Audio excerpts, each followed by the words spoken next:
تو اب جب چاروں مکاتب فکر اسلام ہی کے ہیں اور اسلام ہی ان کے اصول قرآن و سنت ہی سے ثابت ہیں, چاروں کا منشا قرآن و حدیث ہی کو فالو کرنا ہے, تو ان کے فالوورز کا میں سے کسی ایک کا اپنے آپ کو اہل قرآن یا اہل حدیث یا کچھ کوئی اور نام رکھنا, یہ دوسرے کا منہ چڑھانے کے مترادف ہے.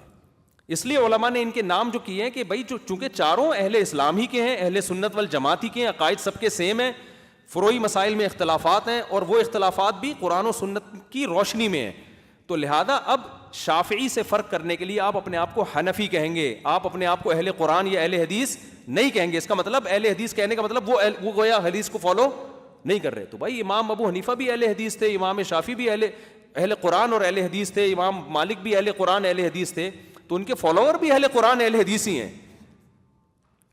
تو ہم اپنے آپ کو اہل حدیث یا اہل قرآن سے تعبیر اس لیے نہیں کرتے کہ ہم شافعی سے فرق کرنے کے لیے اپنے آپ کو حنفی کہتے ہیں کہ ہم بھائی امام ابو حنیفہ کے جو اصول تھے نا ان کو فالو کر رہے ہیں. ہم جب غیر مسلم آئے گا تو پھر ہاں نہ ہم حنفی ہیں نہ شافعی, ہم کیا ہیں, مسلم. تو یہاں جماعت المسلمین والوں کی جو 2 نمبریاں تھیں نا وہ بھی ختم ہو گئی. وہ بار بار کہتے تھے کوئی اپنے آپ کو حنفی کہتا ہے, کوئی شافعی کہتا ہے, اللہ نے تمہارا نام مسلم رکھا ہے. وہ بھائی اللہ نے غیر مسلم کے مقابلے میں ہمارا نام مسلم رکھا ہے, آپس میں ایک دوسرے سے فرق کرنے کے لیے مسلم نہیں رکھا.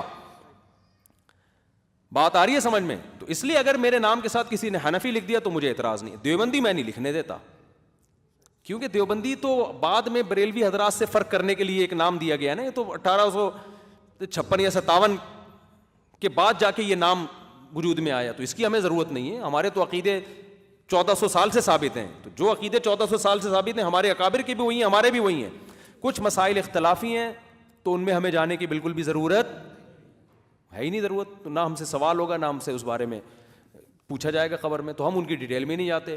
تو یہاں پر آ کر ہم رک جاتے ہیں, اور بلا وجہ اپنے آپ کو حنفی بھی نہیں ہم کہتے, وہ بھی جب کہتے ہیں جب ضرورت پڑتی ہے, ورنہ نارمل تو ہم سب مسلم ہی. کبھی نہیں آپ نے دیکھا ہوگا میں بلا وجہ اپنے آپ کو حنفی ہیں وہ شافعی, کیا ضرورت ہے بھائی اس تکلف کی. ہم دنیا میں جہاں بھی سفر کرتے ہیں ہم سے مالکی لوگ بھی ملتے ہیں, شافعی لوگ بھی ملتے ہیں, تو مسلم ہی تعارف ہو رہا ہوتا ہے. ضرورت صرف وہاں پڑتی ہے جہاں مسائل کا مسئلہ چلتا ہے. اب مثال کے طور پر کوئی شافعی فقہ کو فالو کرتا ہے, کوئی فقہ حنبلی کو فالو کرتا ہے, تو پھر وہ مجھ سے آگے جب مسئلہ پوچھتا ہے تو پھر وہ بتاتے ہیں مفتی صاحب میں سعودی عرب میں رہا ہوں, میں فقہ حنبلی کو فالو کرتا ہوں. تو وہ اپنے آپ کو حنبلی پھر اس ضرورت سے کہہ رہے ہیں کہ مجھے مسئلہ اسی فقہ کے اعتبار سے بتایا جائے کیونکہ میں مکمل اسی کو فالو کرتا ہوں. ایسے موقع پہ پھر یہ ہائی لائٹ کیا جاتا ہے. سمجھتے ہو کہ نہیں سمجھتے؟ ورنہ اس کی بھی ضرورت نہیں ہے کہ حنفی کیا ہے شافعی کیا ہے. سمجھتے ہو؟ جیسے سعودی عرب کے جو شیخ بن باز تھے نا, جب ان کا انتقال ہوا ہے تو ان کی جتنی سیرت لکھی گئی ہے اس میں یہ لکھا گیا تمسک بالمذہب الحنبلی, ان کا فقہی مذہب فقہ حنبلی تھا. تو یہ سیرت میں ایسی چیزوں کو ہائی لائٹ کیا جاتا ہے.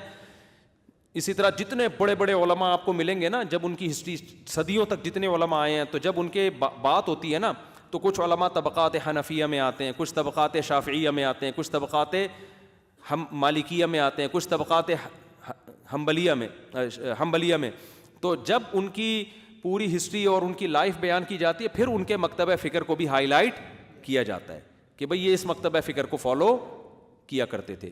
تو یہاں ایسا ہے کہ جو میری ڈاکومنٹری تھے نا, یا میرے بارے میں جو معلومات ہیں, تو جو لکھا ہوا ہے نا کہ دیوبندی کا لفظ میں نے ہٹوایا اس میں سے, اور وہ ماتریدیہ کا بھی آج پھر میں نے کہا یار پھر ہم خود ایک شائع کر دیں نا, اس سے پہلے کہ لوگ الٹی سیدھی ہمارے بارے میں ڈاکومنٹری بنائیں. تو میں نے پھر اپنے ایڈمن سے کہا بھائی اب میں تو نہیں چاہتا کہ میں اپنی ہسٹری بتاؤں, میں کب پیدا ہوا, میں کیوں پیدا ہوا, پھر یہ جو ٹروپی ڈرامے ہمیں نہیں اچھے لگتے ہی ہے, بس ہو بیان سنو پتلی گلی سے نکلو. تو مجھے بہت عرصے سے ہمارے ساتھی بھی کہہ رہے تھے کہ ہم خود اپنی ایک ڈاکومنٹری بناتے ہیں آپ کی زندگی پر مشتمل, کہ یہاں سے علم حاصل کیا, ان سے بیعت ہوئے, یوں کیا, یوں ایسے ہوئے, پھر کتنی شادیاں وادیاں استغفر اللہ یہ پتہ نہیں کیوں آ جاتی ہیں, پھر یہ آئے یوں. تو میں نہیں چاہتا تھا یہ چیزیں ہائی لائٹ ہوں کہ بھائی جو کام ہو رہا ہے اب ہمیں کیا ہمیں. لیکن اب یہ ضرورت اس لیے محسوس ہو رہی ہے کہ اگر ہم خود سے کوئی صحیح چیز نہیں ڈالیں گے تو ہمارے نام پہ لوگ الٹی سیدھی چیزوں کو پھیلا دیں.